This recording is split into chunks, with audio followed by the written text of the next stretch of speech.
Today a brother and sister offered themselves with all their furniture and all the provisions which they have in the house, if they can be usefully employed in the concerns of the Orphan House. A great encouragement. December the 17th. I was rather cast down last evening and this morning about the matter, questioning whether I ought to be engaged in this way, and was led to ask the Lord to give me some further encouragement. Soon after were sent by a brother 2 pieces of print, the one 7 and the other 23 3/4 yards, 6 3/4 yards of calico, 4 pieces of lining, about 4 yards altogether, a sheet and a yard measure. This evening another brother brought a clothes horse, 3 frocks, 4 pinafores, 6 handkerchiefs, 3 counterpanes, 1 blanket, 2 pewter salt cellars, 6 tin cups, and 6 metal teaspoons. He also brought 3 shillings and sixpence, given to him by 3 different individuals. At the same time he told me that it had been put into the heart of an individual to send tomorrow £100. £1,000. June the 15th, 1837. Today I gave myself once more earnestly to prayer, respecting the remainder of the £1,000. This evening £5 was given, so that now the whole sum is made up. To the glory of the Lord, whose I am and whom I serve, I would state again that every shilling of this money, and all the articles of clothing and furniture which have been mentioned in the foregoing pages, have been given to me without one single individual having been asked by me for anything. Orphans for the building.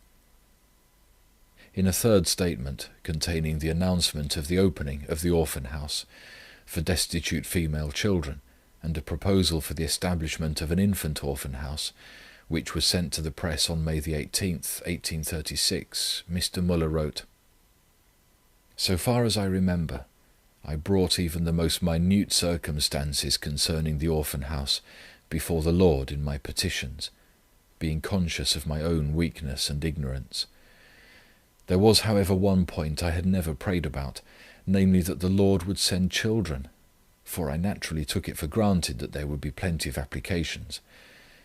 The nearer, however, the day came which had been appointed for receiving applications, the more I had a secret consciousness that the Lord might disappoint my natural expectations, and show me that I could not prosper in one single thing without Him. The appointed time came, and not even one application was made. I had before this been repeatedly tried whether I might not, after all, against the Lord's mind, have engaged in the work. This circumstance now led me to lie low before my God in prayer the whole of the evening, February the 3rd, and to examine my heart once more as to all the motives concerning it, and being able, as formerly, to say that His glory was my chief aim, that is, that it might be seen that it is not a vain thing to trust in the living God, and that my second aim was the spiritual welfare of the orphan children, and the third their bodily welfare. And still continuing in prayer, I was at last brought to this state, that I could say from my heart that I should rejoice in God being glorified in this matter, though it were by bringing the whole to nothing. But as still, after all, it seemed to me more tending to the glory of God to establish and prosper the Orphan House, I could then ask Him heartily to send applications. I enjoyed now a peaceful state of heart concerning the subject, and was also more assured than ever that God would establish it. The very next day, February the 4th, the first application was made, and since then 42 more have been made. Just for today. Later on, when there were nearly 100 persons to be maintained, and the funds were reduced to about £20, Mr. Müller writes: July the 22nd, 1838. This evening I was walking in our little garden, meditating on Hebrews 13, verse 8, Jesus Christ, the same yesterday and today and forever.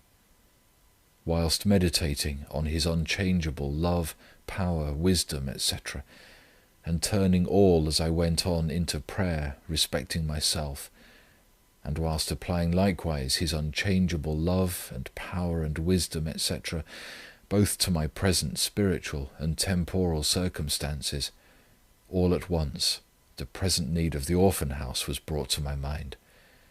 Immediately I was led to say to myself, Jesus in His love and power has hitherto supplied me with what I have needed for the orphans, and in the same unchangeable love and power He will provide me with what I may need for the future. A flow of joy came into my soul, whilst realizing thus the unchangeableness of our adorable Lord. About 1 minute after, a letter was brought me, enclosing a bill for £20. In it was written, "Will you apply the amount of the enclosed bill to the furtherance of the objects of your Scriptural Knowledge Society, or of your orphan establishment, or in the work and cause of our Master in any way that He Himself, on your application to Him, may point out to you? It is not a great sum, but it is a sufficient provision for the exigency of day to day, and it is for today's exigencies that ordinarily the Lord provides. Tomorrow, as it brings its demands, will find its supply," etc. Of this £20, I took £10 for the Orphan Fund and £10 for other objects, and was thus enabled to meet the expenses of about £34, which, in connection with the Orphan House, came upon me within 4 days afterwards, and which I knew beforehand would come. Waiting for help. November 21st, 1838. Never were we so reduced in funds as today. There was not a single halfpenny in hand between the matrons of the 3 houses. Nevertheless, there was a good dinner, and by managing so as to help one another with bread, etc., there was a prospect of getting over this day also. But for none of the houses had we the prospect of being able to take in bread. When I left the brethren and sisters at 1 o'clock, after prayer, I told them that we must wait for help, and see how the Lord would deliver us this time. I was sure of help, but we were indeed straitened. When I came to Kingsdown, I felt that I needed more exercise, being very cold, wherefore I went not the nearest way home, but round by Clarence Place. About 20 yards from my house I met a brother who walked back with me, and after a little conversation gave me £10 to be handed over to the brethren, the deacons, towards providing the poor saints with coals, blankets, and warm clothing. Also £5 for the orphans, and £5 for the other objects of the Scriptural Knowledge Institution. The brother had called twice while I was gone to the orphan houses, and had I now been 1/2 minute later, I should have missed him. But the Lord knew our need, and therefore allowed me to meet him. I sent off the £5 immediately to the matrons. Beyond disappointment. September 21st, 1840, Monday. By what was in hand for the orphans, and by what had come in yesterday, the need of today is more than supplied, as there is enough for tomorrow also. Today a brother from the neighbourhood of London gave me £10 to be laid out as it might be most needed. As we have been praying many days for the school, Bible, and missionary funds, I took it all for them. This brother knew nothing about our work when he came 3 days since to Bristol. Thus the Lord, to show His continued care over us, raises up new helpers. They that trust in the Lord shall never be confounded. Some who helped for a while may fall asleep in Jesus. Others may grow cold in the service of the Lord. Others may be as desirous as ever to help, but have no longer the means.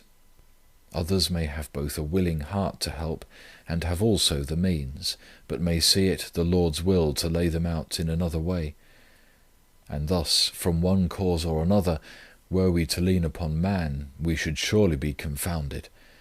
But in leaning upon the living God alone, we are beyond disappointment, and beyond being forsaken because of death, or want of means, or want of love, or because of the claims of other work.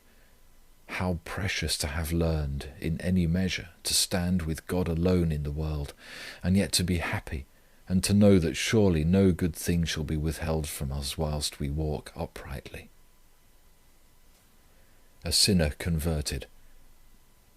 In his review of the year 1841, Mr. Müller writes, "During this year I was informed about the conversion of one of the very greatest sinners that I ever heard of in all my service for the Lord.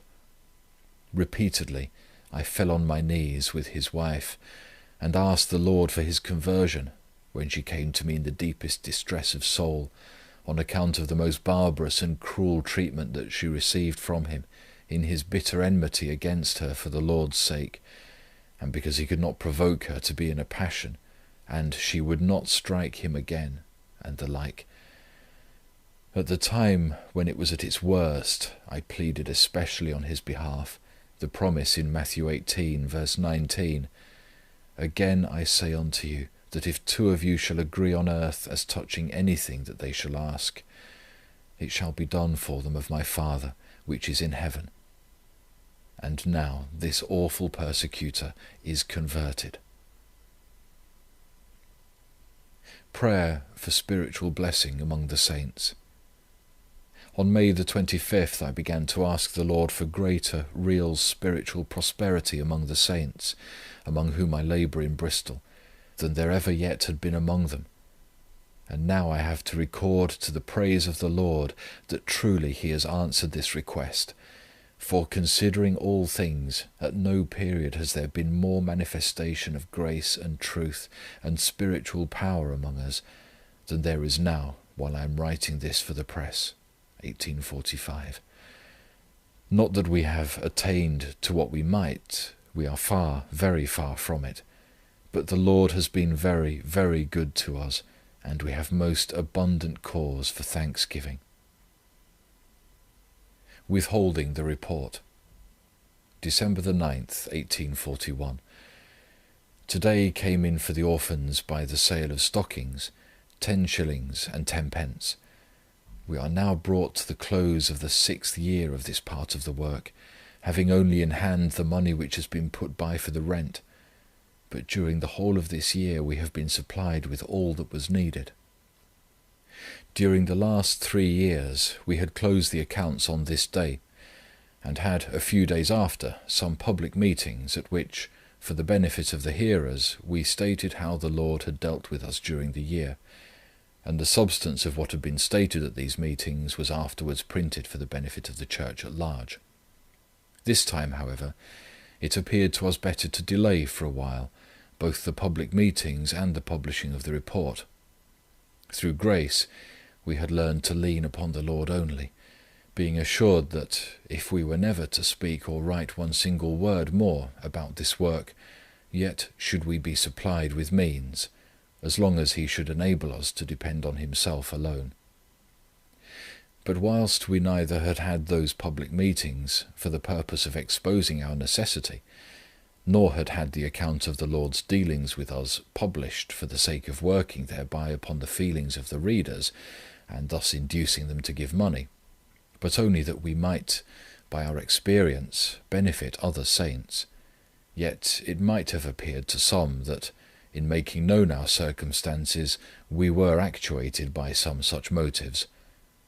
What better proof, therefore, could we give of our depending upon the living God alone, and not upon public meetings or printed reports, than that, in the midst of our deep poverty, instead of being glad for the time to have come when we could make known our circumstances, we still went on quietly for some time longer, without saying anything. We therefore determined, as we sought and still seek in this work to act for the profit of the saints generally, to delay both the public meetings and the report for a few months. Naturally, we should have been, of course, as glad as anyone to have exposed our poverty at that time, but spiritually we were unable to delight even then in the prospect of the increased benefit that might be derived by the Church at large from our acting as we did.